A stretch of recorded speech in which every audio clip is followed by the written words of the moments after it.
One of the point which came up from many of you, both from Wednesday batch as well as Friday's batch, is to leave more time for question and answer session. And I also like to keep it that way. I also like to hear you speak. So if there is any question that comes to your mind during the course of the session, just to type it in the chat. So it's one thing away from your mind. But then at the end, when we open the floor for questions, please speak up, because it would be nice to hear from you as well. So even if you can't remember your questions, just to go through the chat and then read out. I'm not going to read it out today, because last week, Friday, we were bombarded with maybe more than a dozen questions. I had to quickly skim through. But what will be nice is if you speak up, like how we saw last week, few of you who asked the questions. So we'll go till 7, and then I'll leave it open, because this topic will open more questions, actually, than the answers you will probably hear from me. So unless you ask, I'm not going to speak. Now, when it comes to asking questions, feel free to be open, keep it transparent. You don't need to bother so much. There's nothing offensive or nothing. There's nothing called a silly question. Just ask. Whenever you ask a question, I said this before, that it'll benefit you, me, as well as others who are hearing. So feel free to ask. Without further ado, let's get started with the first topic, karma and reincarnation. I'll start with reincarnation, even though the course is titled karma first. So reincarnation means, as we saw, the soul at the time of death moves from one body to another. So that process of soul moving from one body to another is called reincarnation. Incarnatia means, or carnasia, carnal, means flesh. So incarnatia means, or incarnation means to enter into the flesh. That's what it means. Reincarnation means you're doing the same thing over and over again. That's why it's called reincarnation. So carnasia means, or carnal pleasure means bodily pleasure. That's what it means. Body of the pleasure of the flesh, as they say. So incarnate means to enter. What enters into the flesh? The soul is actually entering into the body. That process is called incarnation. But if you keep doing that again and again repeatedly, it's called reincarnation. So that's the understanding of the etymological or the word root of that word reincarnation. So as we discussed, the soul, even when it is within this body, it remains as it is. We still feel the same person that we are, but the body keeps on changing because of the effect of time. It just keeps on changing. And at one point, when the soul feels that this body is no longer habitable, it cannot stay in this body anymore, the soul is intelligent enough to move to the next body, into the womb of another mother, and then it goes from that point onwards. Now, the million-dollar question is, what determines at what time is the soul going to go? That's the first question. What determines to which body the soul is going to go? And what determines in which species the soul is going to enter?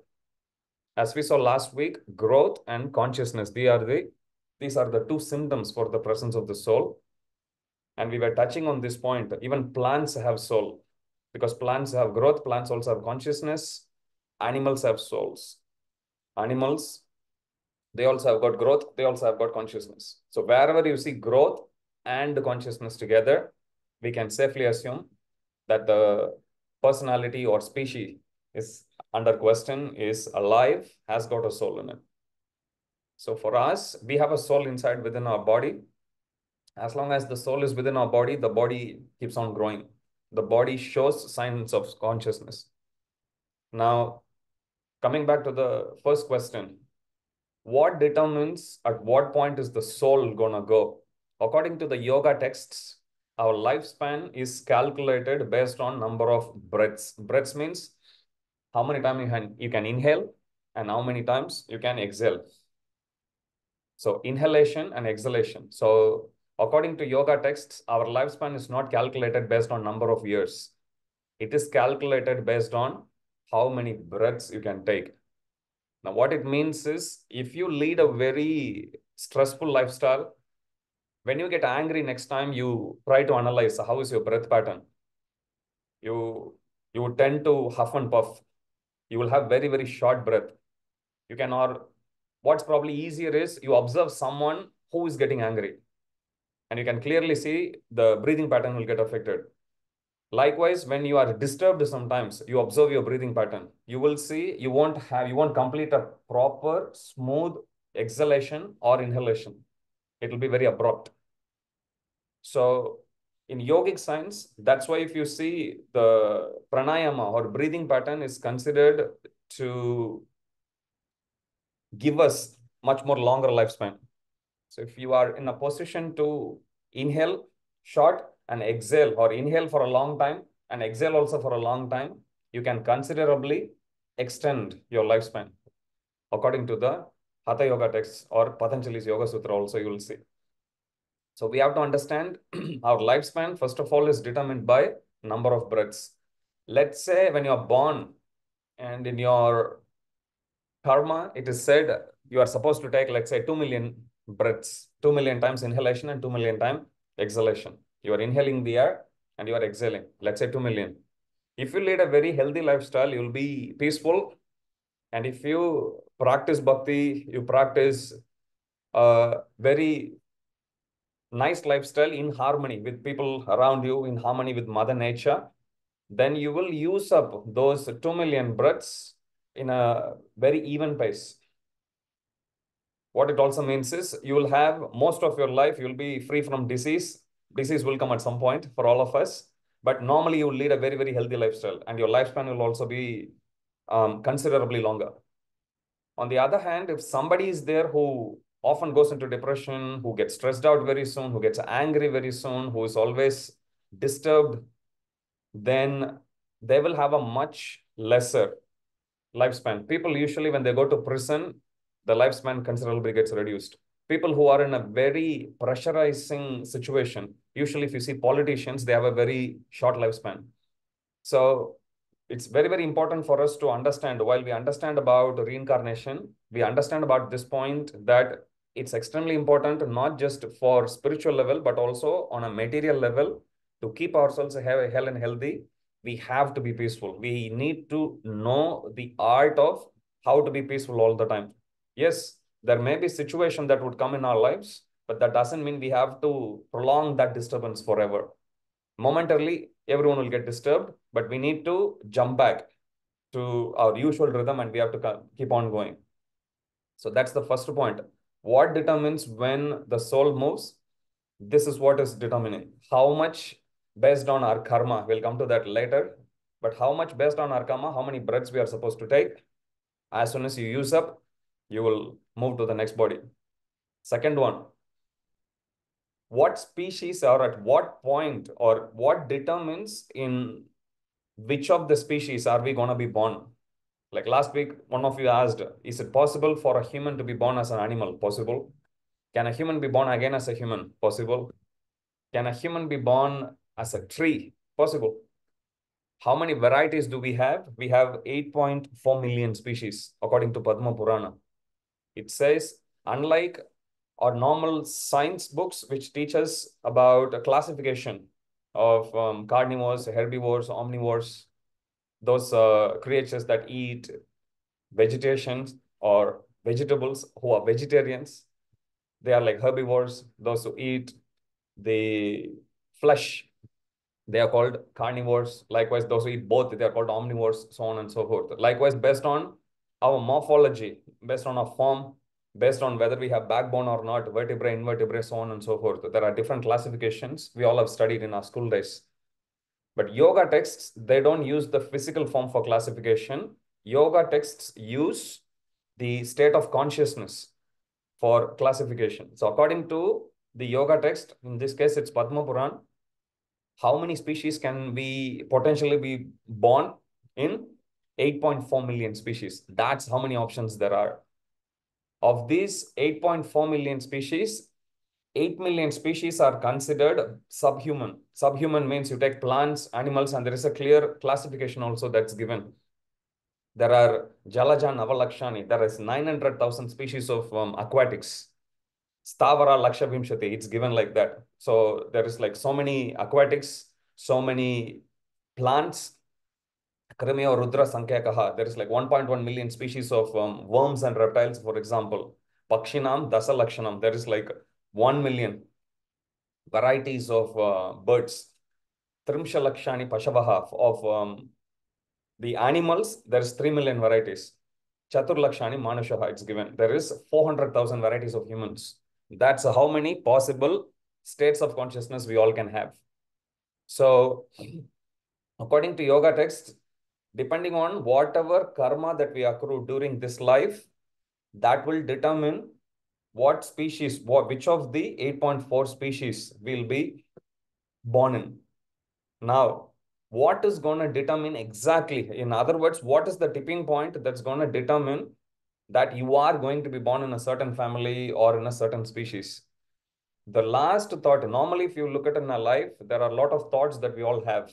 We always get bombarded with thoughts. In fact, you don't even need to think. Morning, as soon as you wake up, you will get bombarded with waves of thoughts.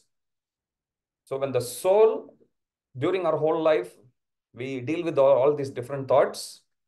But the final thought, what I mean my final thought is, the last moment when the soul is about to leave your body, whatever that final thought is, will be born exactly as that.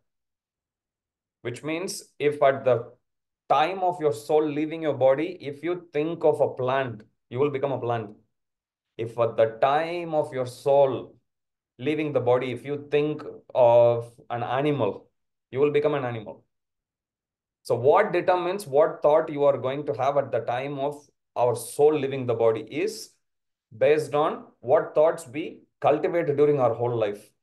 Because we don't know at what point we are going to die. Many of my classmates, both from school, some from even college or even my childhood playmates in my locality, unfortunately, some of like, at least put together all of them, I would say like about a dozen of them, they passed away. different means. Some died because of drowning when they went to swim in a river. One boy died like that. One girl, she got run over by a bus, unfortunately, because of an accident, she died. So many different means. So we don't know at what time we are going to die. We don't know at that point of soul leaving the body, what thought we will also have. What we know is, or what we have rather within our control is, we don't control what time we die. We don't control also what thought we will potentially have at the time of death, because death can come at any time. What we do have within our control is, when we are hale and healthy during the whole life, if we inculcate the positive thoughts during the time, if we can think about things which are positive, things which are spiritual, then most likely at the time of death also, we will be thinking about it, and that will give us maximum possibility to go for a more favorable destination. So this is how reincarnation is actually explained in Bhagavad Gita. I'll briefly recap again. The duration of our life, it's usually based on yoga text, is determined based on how many breaths we take. I'll give an example. If you take a dog, have you seen a dog? A dog usually, you see the dog, how it breathes. It uses its mouth and it has very short breath. Because of that, dogs usually have a very short span of life. 15 years, 20 years, they die. On the other hand, I'll tell you the creature which is known to have the longest lifespan, tortoise. How long does a tortoise live? 150 years, even 200 years. You observe the tortoise, their breathing pattern, how slow they are. They do everything in slow motion. Even their breathing pattern is very long, which means to use one breath, normally we inhale and exhale in a matter of seconds, 5 seconds, 10 seconds, maybe max. The duration of one breath will be. Unless you do proper pranayama, then you can extend that. If you take a tortoise, it inhales very slowly. And it exhales also very slowly. So if you want to really have a long lifespan, understand this one point. You need to learn to breathe. Breathe in for a longer time within the same breath and breathe out also. So in those days, you might have seen in some movies about great sages, they sit in meditation and they say, oh, they just go. by extending one breath, they extend their lifespan.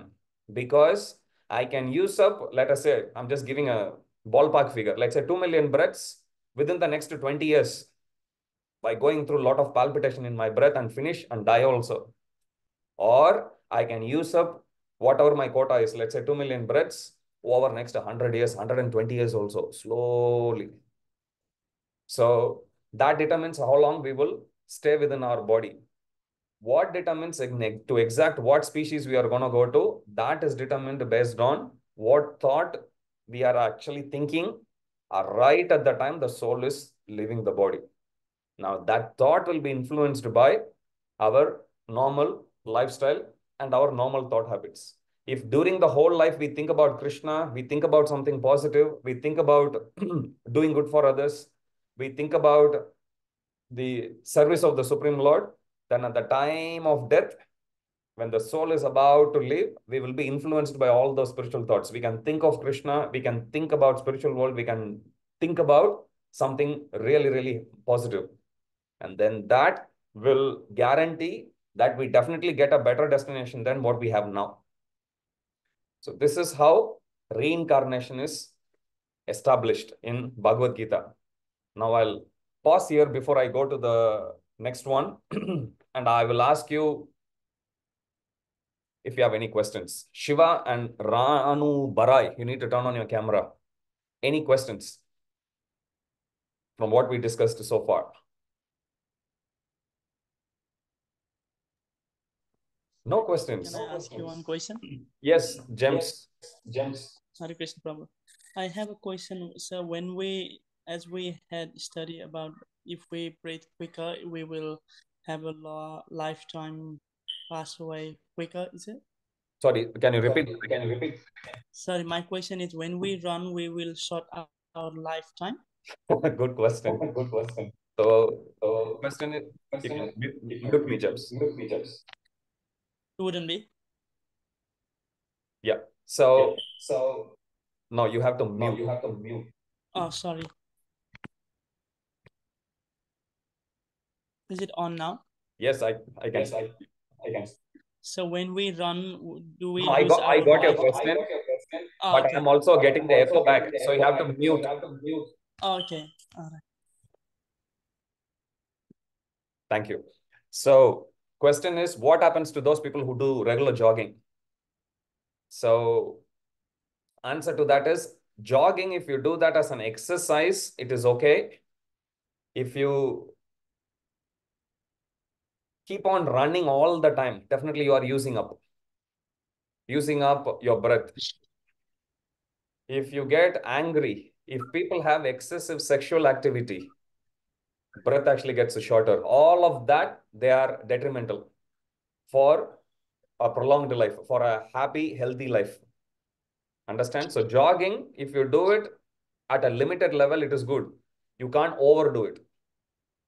And for that matter, any physical activity that would require you to do that, you can't overdo it. Understand? So there is certain amount of exercise will keep your body optimal, but overdoing it can be very detrimental. So you have to be clear with that.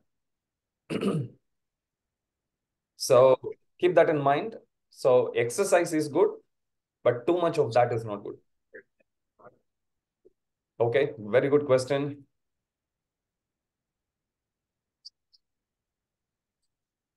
Not from a negative perspective. Okay, I expect you to speak up, please. I see a lot of questions here, but read out your questions and speak. I'm not going to read. So my question was, what if the last thought is about not coming back? Sorry, who is talking? Susmita. Yes, go on. Yeah, so my question was, what if the last thought is about not being born again, like not coming back? How will you think that? Can I tell you a story? I don't know. I mean, like if the last thought is about like you said about a tree or something, it could be about, let's say we talk. I mean, in reincarnation, there's also moksha, right? Yeah. And what if that's the last thought? Okay. Put a form to it. Normally, our mind thinks in terms of forms. Thoughts, we tend to think they are abstract, but they are not abstract. Every thought has got a form to it. So to answer, Shushmita has asked a good question. her point is, if I keep on thinking one thing after the other, I'll keep getting born over and over again. What should I actually do to stop that whole cycle?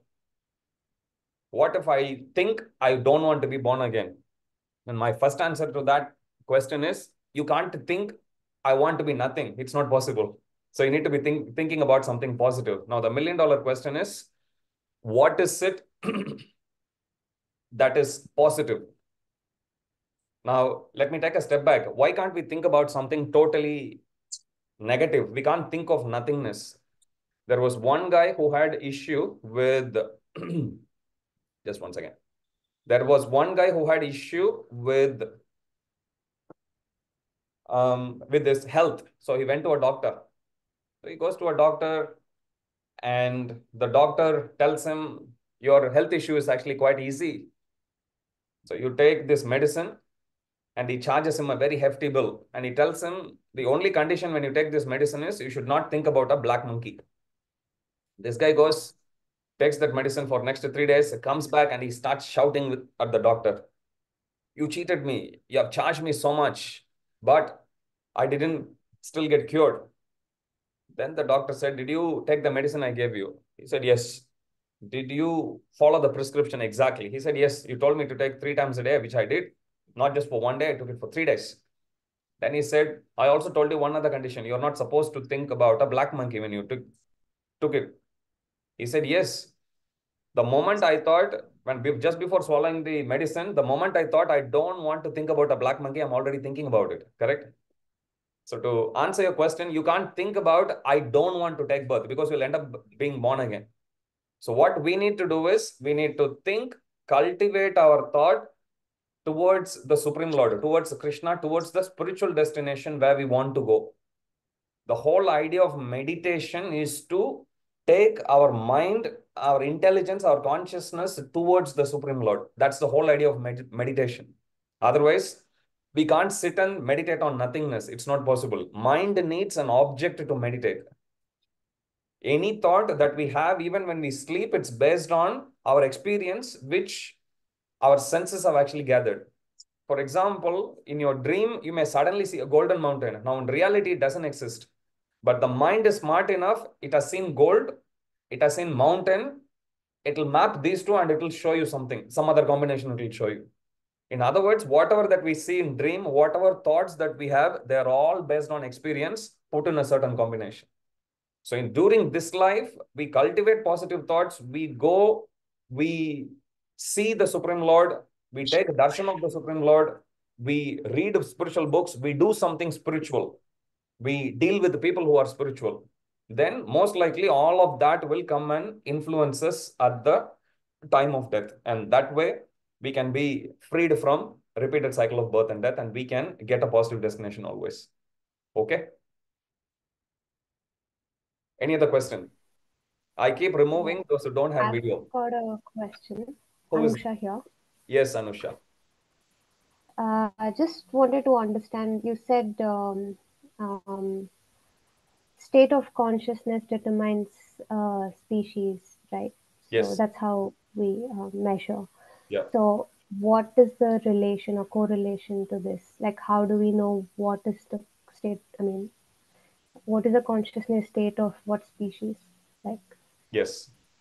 Detailed, good question. How do we know in what consciousness gives me what species? Now, I'll give you example again from scriptures itself.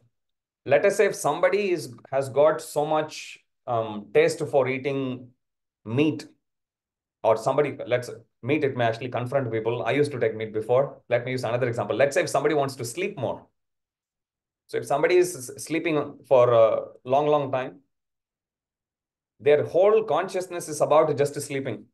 I don't know if you have dealt with the koalas. Koalas, you hold them in a day, they sleep for 17, 18 hours. I remember once I went to Adelaide Zoo, they gave to hold. I was holding, even in my hand, it was sleeping. They just sleep all the time. You put them on the tree, they'll hold and they'll sleep again. So somebody who's so accustomed to sleeping, for example, naturally their whole consciousness, their karma will be to go towards something which is more lethargic. So chances are more that in their life, for example, they may be born as a polar bear or something, go on hibernation mode. So the state of consciousness of each of the different species, they are given in the scriptures. Puranas are given. If you want exclusive description about it, you can read Padma Purana and Garuda Purana. They both deal exclusively with this topic about reincarnation. What state of mind gives you what species? What state of mind, even in human life, gives you what kind of birth in next life? Will you be born as a rich person? Will you be born, even forget about other species, even as humans, we don't have the choice in what family we want to be born, how beautiful we should look, how educated we should be, how much wealth we should have. These four things are given as predetermined based on our previous activities in the previous life. Like that, we can't really change anything. We can fiddle with it and we can mess it up. That's a different story. People may go for plastic surgery and they almost 9 out of 10 times they mess it up. Natural beauty is always better. So people try to adjust all of this, but then they end up making the situation worse. But what we need to understand here is these four things, they are based on our karma. It is predetermined. We carry as we come here. We didn't choose in what family we want to be born as. We didn't choose how we want to look. We didn't choose the gender. We didn't choose any of that. We didn't choose how much wealthy, like, one tiny kid is actually born, with a silver spoon in one place, another one is born in a slum. Who determines that? Understand? So all of this is based on previous consciousness. It will get a bit more clear when we touch on the other half, which is on the karma. It's your question is slightly mixed with both, which is good. You are advanced. Just stay tuned. I'll answer you more when we come to the next topic. Anyone else? Just based on reincarnation, about the thought about how we are born in the next life based on the thought that we cultivate in this life. Is that clear for everyone? I think I saw a few more questions. Type, but as I said, I would like you to speak up. Anyone in the temple who are sitting and listening, Manoj, you can ask if anyone has any question. You can put your hand up or you can start to speak. No problem. I can call out. Okay.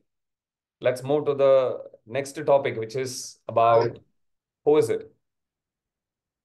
Hare Krishna, bro. Yes, Hare Krishna.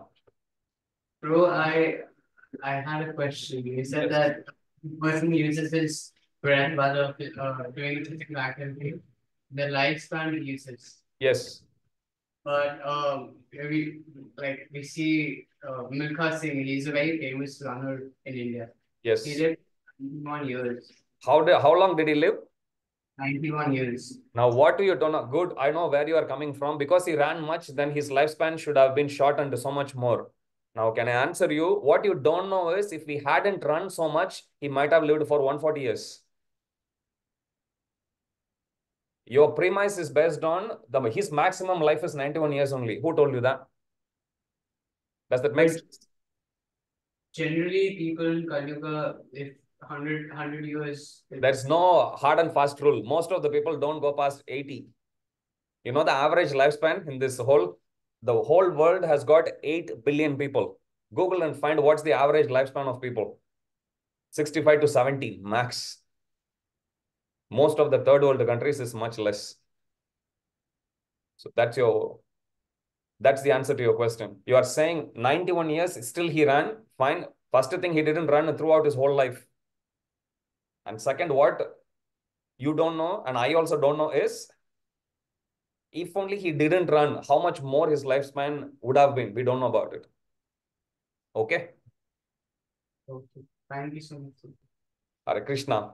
Let's move to the next topic, which is about karma. Normally, the definition of karma, we all know. What goes around comes around. Normally, we hear about Newton's third law also. For every action, there is an equal and opposite reaction, so on and so forth. So, karma means in general activity. Whatever activity that we do in our life is karma.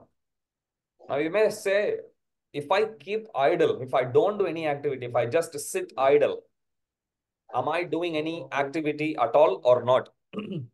We are. Because even the very act of breathing, we are killing so many microbes actually. If you are living in this world means we are killing people. Sometimes you may sleep on your bed. Some mosquito might have come, you don't know. Even Without knowing, you might have killed it. Next day morning, you will realize, there's quite a few on your bed, unfortunately, killed by you. So living in this world means we are killing.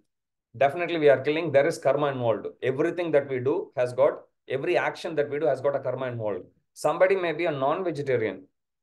Somebody may be a non-vegetarian and we may say like, look at them, they are killing the animals. Well, what about you killing plants also? Plants also has got life. Who gave us the authority to kill plants? So point we have to understand is if you are living in this world means we have karma. If we are living in this world means that we are incurring karma moment to moment. Every single second we are accruing karma. Now the problem with karma means the consequence of any action that we do. That is karma. On one level, karma is used in the context of any activity that you do is karma. But what it also means is whatever that comes out of that activity is also part of karma. Okay, so if I have done something good to a person, that act of doing good to others is also karma. And whatever result that's going to come out of that, I may get some piety, some pious credit. I may accrue some good karma, some good consequence out of that activity. That is also packaged together. So any activity that we do along with its consequence put together, that package is what generally known as karma. So the general rule of this world is what goes around comes around, which means even in Bible it says, as you sow, so shall you reap. Whatever you sow in this world or whatever you give out to others, that's exactly what others are going to reciprocate to you with. So this is in general understanding about karma. Now, if we think about it, one of the very common question we get asked is, if karma is like that, if I do something good, I get something good back. If I do something bad, I'm going to get something bad back. Now, if we look around, sometimes it doesn't feel like karma is doing its job properly. Otherwise, why would bad things happen to good people? Have you wondered? Even from your own perspective, your own life also, many times I didn't do anything wrong, but why is it happening to me? Nobody has any clue. So many times we have, or somebody may be like, some terrorist may be there, bombing so many people, killing innocent people, and they'll go scot-free for rest of their life. Gaining some immunity from some country, and no other country, the victimized country can't prosecute him, and then they'll just go scot-free. And it feels like, karma has been very lenient on them. And karma has been extremely harsh with just an unfortunate few. It feels like that. In order for us to explain this, let us look at some examples that are given in scriptures. First example I'll give you, karma is known as infallible justice. Fallible means things which is error prone. That's fallible, which means sometimes it may be good, sometimes there may be some error possible. That's what fallible means. Infallible means perfect. There cannot be any error at all. That's infallible. That's what infallible means. Okay, so karma is known as infallible justice. Infallible justice means the karmic reaction can never go wrong. Scriptures give one analogy. If you go to a herd of 1,000 cows or 10,000 cows and you let loose a baby calf of one of those 10,000 cows. Okay, I'll repeat again. You go to a herd of 10,000 cows, mother cows, and you just let loose a calf of one of those 10,000 cows. Calf will never make the mistake. It will go perfectly to its mother. It will never make a mistake. It will have no trouble finding its mother. Now, yoga texts, they give this as an example to say that's exactly how karmic reaction also will find us. I'll give you an example. Sometimes, have you got this experience? You didn't do something, but you got a credit in an undeserving way. It may be cooking. Let's say you are in a kitchen, you just helped someone to cook, and then it turned out to be a very delicious feast, and somebody came and give you credit because you happen to be in the kitchen. They say like, you cooked very well. And because it felt good, you didn't have the heart to tell them back, actually, it's not me, it's someone else who cooked. You just accept the credit, let's say, for example. So here you are, snatching the credit away from someone, or you are claiming a credit which you don't deserve. Now, you fast forward, in some other instance, you would have done something really fabulous. But then right in front of you, someone else will take the credit for that. Now, normally when we look at our life situation, we just look at just that tiny part. Life has been very unfair on me. I worked so hard, but I didn't get the credit that I deserved. And same, I just use cooking as an example. You can use that as assignment. You can use the same example in your job, in your relationship, anything. Sometimes we feel we were not acknowledged. Our job or service or contribution is not properly acknowledged. Now, the reason why it isn't getting acknowledged at that point is because in the past, one other instance or maybe multiple instances, we went and snatched the credit in an undeserving way from someone else. And we tend to forget. It's very easy for us to play the victim card always, world is very harsh on me, completely ignoring the fact we might have been harsh on someone. Okay, so karma is always an infallible justice. Now, this karma, it spans across multiple lives. So the bad activity which we might have done may not be even in this birth, could be in some other birth completely. What's the proof? Otherwise, how are you going to justify, going back to the same example, one little baby born in some country where there's no food, no water, starving to death. And on the other hand, for no mistake of his or hers, on the other hand, another tiny baby is born with a silver spoon for, in the home of a rich millionaire or billionaire. Again, for no credit of his.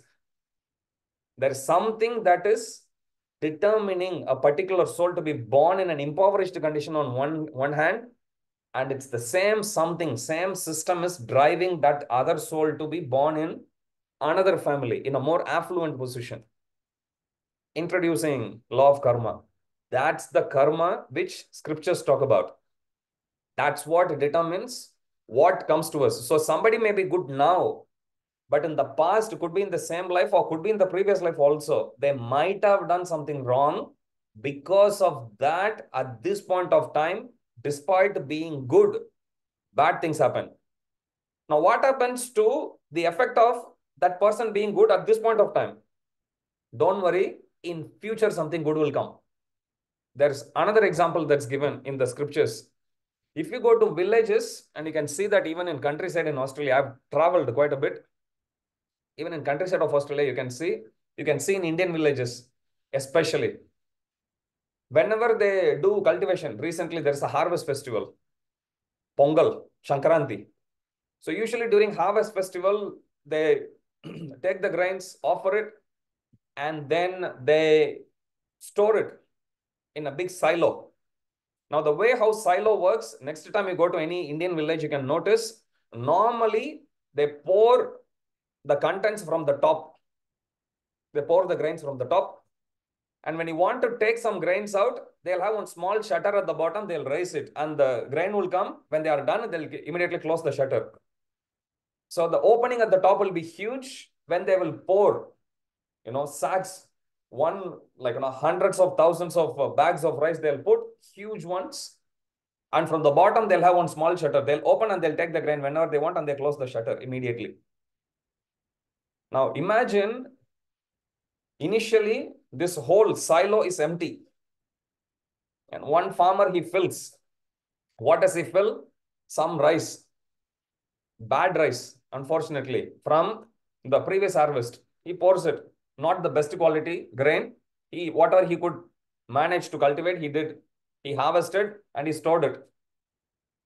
And then this year, again, that grain is still in the store in the silo. Silo means like a godown, big one. It is staying there. This year, he had a very good harvest with very good quality grain. Again, he takes the grain, pours it on the top. Now, if a person sees this farmer pouring good grain in there, normally they tend to assume that the whole silo is filled with good grain only. What the person don't know, because they haven't seen the full picture, is the farmer in the previous year had put bad grain in there. Now, despite being successful in farming this year, By cultivating good grains, he is now filling it now. However, when he opens the shutter to take grain out, what is it that's going to come for him first? Bad grains only. This is how we understand why bad things happen to good people. Yes, at this point of time, he's getting good, but he has to live through the bad because something he did in the past. But it's all is not doom and gloom yet, because once the bad is used up, then he will reap the harvest for all the good things he has done or good things he has cultivated. So that's why it's given karma is infallible justice. It never makes any mistake. We just need to have that knowledge of how to see our life's situation. One thing that is for sure is, as I gave example of a calf coming to us, coming to the mother, similarly, our karma will always come to us. It will never make its mistake, any mistake. So whenever anything happens to us, first thing we need to do is, we need to try to be a little reflective. Try to contemplate on it. What did I do to deserve this? Or maybe I did something wrong in the past. That's why it is coming to me now. Fine. Now, how I react to it, that's totally up to me now. I can either blame someone and I can act in a nasty way, or I take responsibility for what's happening in my life, understanding what has happened is happened. I can't do anything. It's beyond my control. What is within my control is the present. That's the only thing that I have. And this present, if I focus on, my future will be glorious. So today is 17th of January. You can think, oh, another year is actually going. I didn't do much since the start of this year. I had some resolution which I made, which I already broke the next day. Don't worry. You can start from 17th of January. You try, you may fumble, come back next week, again you can start, again you can start. Because only thing that we have within our control is the present only, nothing else. Past is gone already. Future, we don't know what holds for us. We don't even know how long we'll live. What we know for sure is we have the present time and resource and consciousness, energy, everything which we can use now. So that's what we need to do. And we need to keep in mind that law of karma is infallible. I'll finish with one other point and then I'll ask for more questions. I don't know if any of you have got experience with gardening. I have some experience. My father, he's into agriculture. My grandfather, everyone. So we come from a family where generation after generation after generation, we had always been farming. So if you take a handful of spinach seeds, they look very, very tiny, much more smaller than mustard seed, round in different colors also, but very, very shiny. You saw them on the ground. Some will fructify tomorrow or in few days' time, for example. Some will germinate and come out after 1 week, some after 2 weeks, some after few weeks, some may never come. Law of karma or the effect of karma also manifests in the same way. There is some things which you do now, you may get back immediately. For example, let's say you just lose it and slap someone. Most likely that you will get slapped back again. Instant karma. Some instances you may do something and you think, oh, I have covered up everything. That's it. No, it will come and bite you back later. You can read newspapers. You will come across hundreds and hundreds and hundreds of stories like that. Real time that's happening now. Just when people thought, yep, I've figured it out. I've got everything under control. Nope. Something will come and catch them. Suddenly you will see someone associated with some scandal here, some scam there, something which somebody actually got as bribe 10 years ago will come and disturb them later after they become PM, Prime Minister. All along, they might have actually felt, yep, I've gotten all my bases covered. Everything is done. I'll go climb up. Nope. It will bring them down overnight. So we have to understand karma, we cannot actually escape. So this is not for us to feel scared of. This is for us to understand about the science of the working of this world. Because many times things happen in our life and we don't know why it is happening. We didn't ask for it. We didn't do anything. And to the best of our knowledge, we didn't do anything that makes us feel that we deserve it. But still things happen the way they do in our lives. Answer to that is law of karma only. So Krishna says, if something happens, don't try to figure out everything, what happened in your life. Krishna says understanding the workings of karma is very, very difficult. If Krishna says something difficult, he's the teacher of Bhagavad Gita, right? If the teacher says something is difficult, we can take it. It got to be difficult. So we don't need to bother so much on that. We touched on that for us to understand the things that happen in our life always comes to us in a deserving way. That doesn't mean when something atrocious happens, we have to just sit and keep quiet. No, we have to do whatever we can to avoid, to retaliate in a positive way. But in the process, we have to be careful that we don't incur more karma. Okay, so that's why in spiritual path, we need a lot of guidance. We can't do anything whimsically. Thinking this is what I felt is good. It doesn't mean much when it comes to dealing with law of karma. So now going back to Anusha's question, where we reincarnate depends on what I was just, when I spoke about reincarnation, I was just touching on whatever thought that we have at the time of us quitting the body, whatever thought that I had at that point of time, that's what's gonna determine what body I'm gonna enter in my next life. What is also true is whatever activity that I do in this life, that's gonna influence my thoughts also. And that's gonna influence where I'm going to the next life. If I do a very abominable activity and keep on doing it over and over and over again, my thought process would have been corrupted by then, which means whatever action that I do, that is going to influence my thought, and that thought is going to influence where I'm going to be born again. Now, coming to Shushmita's question, what should I do to stop my journey of getting reincarnated, again going through lifetime of birth, death, old age, disease, again going to one other like that? Is Krishna says, if we do spiritual activity in this life, to do, you can sit and study. We were discussing last week. You can discuss about spirituality. You can practice bhakti yoga. You can chant mantras. You can lead a life which is wholesome, holistic. There is work we need to do. We need to earn money. Somebody has to pay the bills. So we have to work, earn all of that. We have our material duties also. We have our duties as the citizen of a country. We have a duty as being son, daughter of our parents, or father, mother of our child. All of that is there. But in addition to that, we also have got our spiritual duties. And that spiritual duty starts with taking shelter of a guru, understanding the instructions of the spiritual master, and then following those instructions. In this case, as of now, we take Krishna as our spiritual master. We take his instructions and we try to follow slowly, slowly, slowly. Understand? So that's why spiritual path, it needs a lot of guidance, because we are dealing with a system which is usually not very intuitively understood. Like, I didn't get answer to this question until I read Bhagavad Gita. Why do bad things happen to good people? It looks very unfair, but actually it's not unfair. If you look at it, remember the good grain and bad grain example. If you see the farmer only the second half, or in the second year, wherein he's pouring good grains, when he pulls the shutter out and the bad grain comes out, we will be bewildered. But if only we know the whole thing end to end, then it's good.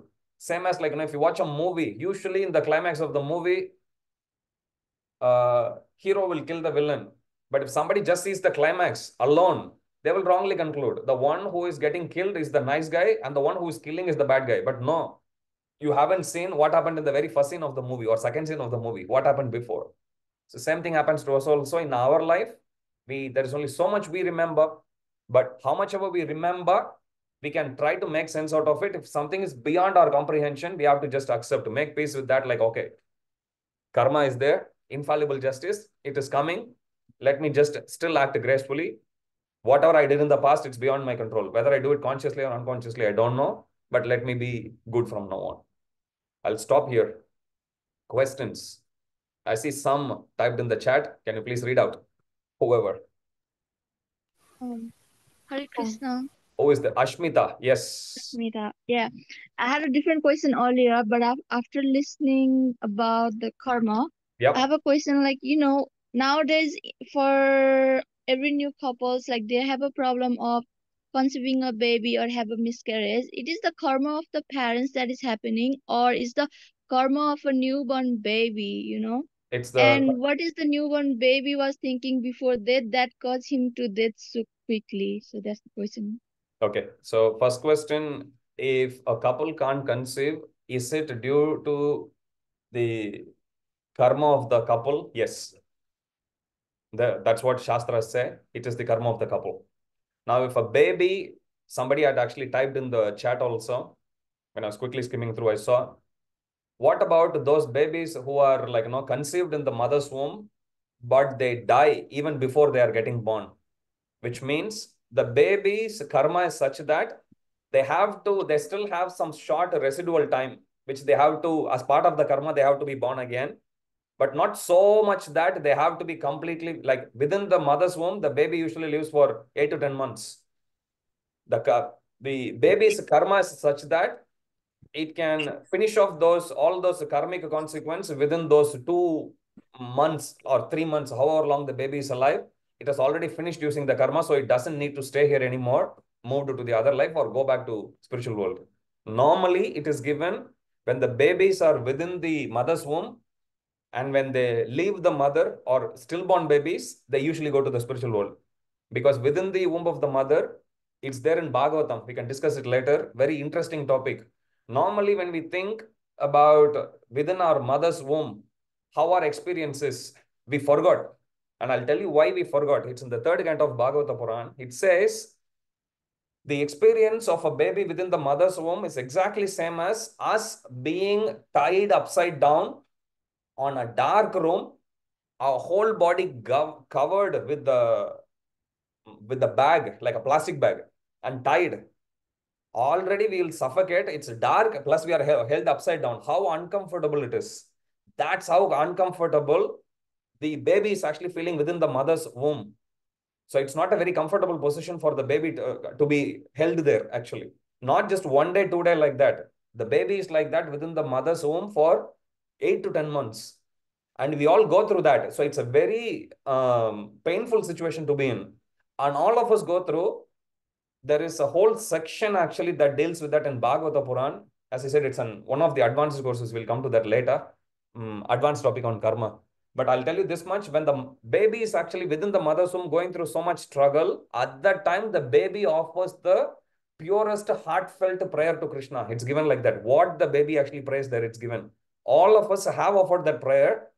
The prayer, gist of the prayer is, I'm, because of my past karma, I'm in this abominable situation. Now I take full shelter of you, my Lord. Please let me out and I'll become your sole surrendered servant. But then as soon as we are born out, we forgot everything. Just like you might have seen in movies, amnesia patients, some shocking incident happens, people forget about what happened in their life. The memory somehow gets rewired. We don't have access to the experiences from the past at all. Same way for us, the whole process of giving birth or taking birth is not just painful for the mother, it is extremely painful for the baby as well. We have to be pushed out of the tiny aperture in the mother's body. It's painful for the mother, more painful for the child. How much painful? So much painful that the baby goes through amnesia. Every baby, we forgot our experience. Do any of us remember? From our experience has always been from, when we were 2 years, 3 years old only. What happened before that, we don't know. When we were in the womb of the mother, we were alive. But none of us remember anything. That's why we have to turn to Shastra. But Shastra, this is what it says. It's in the third canto of Bhagavata Puran that very graphically describes when a mother eats spicy food, it causes pain so much for the breathing of the baby. When there's worms within the mother's womb, and that eats, because the baby's body doesn't even have bones. Actually, newly born baby doesn't have. It grows after that, after a short time. So it's very, very soft. Even worms within the mother's body, there are worms even in all of our body. It eats. And because of that, the baby goes through difficulty, kicking like that. Sometimes the mothers will be able to feel that. That's because of the discomfort which the baby feels inside, according to Bhagavata Puran. So like that. Okay. So if a baby inside the mother's womb prays, and then karma somehow it actually finishes, it leaves the body, that means the soul is already gone to higher destination. That's what it means. Okay, according to Bhagavata Purana. Very good question. Little advanced though, but glad that somebody brought it up. Anyone else? Hare Krishna, Prabhuji. Who is it? I'm audible. I can't hear. Arvind, yes. So I've had this question for a very long time. Hmm. When do the karmic reactions to our actions act upon us? Is it in the same birth or is it in our next birth? And if it is both, and like what kind of actions lead to instant karma and what kind of actions lead to reactions in our next birth? Good question. So I'll take one question at a time. First one is, how long does it take for our karmic reactions to take effect? Okay, let me ask this question. How many of you have read or at least know the storyline of Mahabharata? Little bit? Everyone? How many of you here don't know anything at all about Mahabharata? Like, I haven't even heard about it. Is there anyone like that? Okay, Sarth, anyone else? Okay, Sarth, I'll send you a voice message later, but I can give the answer first and then I'll give you a bit of a background there. So Dhritarashtra, who is the father of Duryodhana or Kauravas. So Dhritarashtra, he had 100 sons. So after in his, the Kurukshetra war that happens, all his 100 sons were all killed in the battle. And then, so Dhritarashtra had this thought, what did I do? Normally, the father dies first. If a parent had to live through the death of the child, it's a very, very painful experience. Okay, it's a very untimely situation, accidental situation. It's a very painful experience. Nobody want to go through that.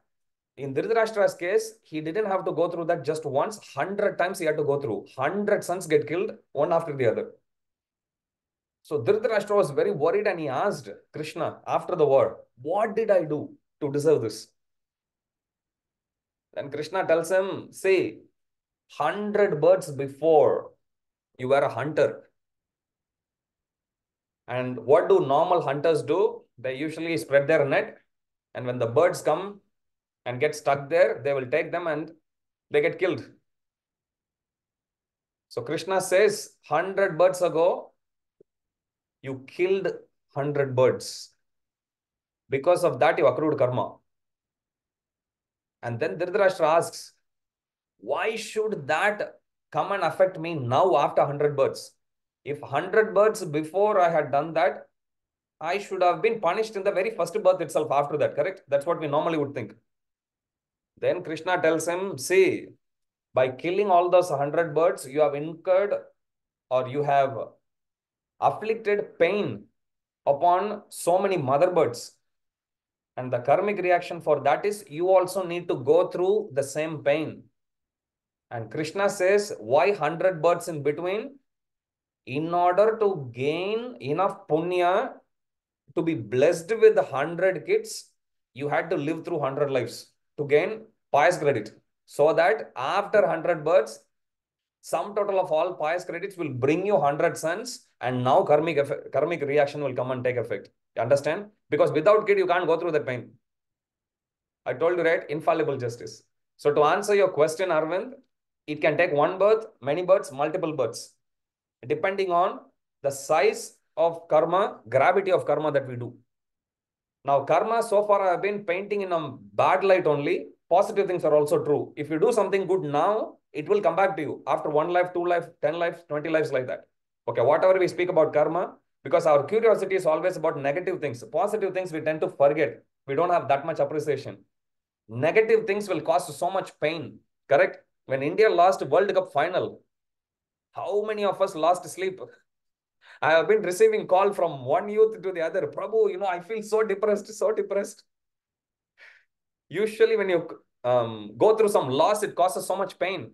But you try to remember positive things, usually mind saturates and it moves on. That is okay. But look at next. So mind never allows us to enjoy positive things as much as it causes us to go through distress for negative things. So Arvind, coming back to the second question.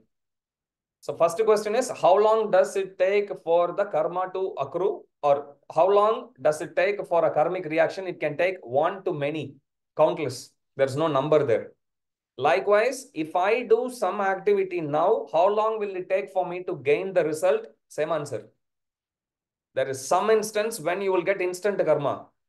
Some instance it will take 1 week, 2 weeks, 10 weeks, 10 lives. Possible. Depending on what good activity that we do. Just like sowing a tree only. Some trees immediately give fruits. Some trees it takes time. It takes like so many years you have to wait for the tree to grow, fructify, and then give its fruits.